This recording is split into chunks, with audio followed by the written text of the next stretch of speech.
வணக்கம்.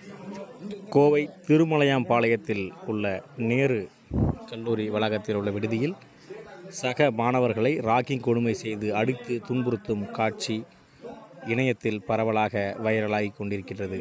இதன் உண்மைத்தன்மையை கண்டறிந்து சம்பந்தப்பட்ட நபர்கள் மீது நடவடிக்கை எடுத்து ராகிங் கொடுமை நடக்காமல் தடுக்க வேண்டும் என பொதுமக்கள் மற்றும் சமூக ஆர்வலர்கள் வேண்டுகோள் விடுத்துள்ளனர். அதன் காட்சி தற்பொழுது. எனக்கு வேணும். அடிக்க மாட்டாங்க, சொன்னா கேட்க மாட்டேன், இனிமேல் பண்ண மாட்டேன்.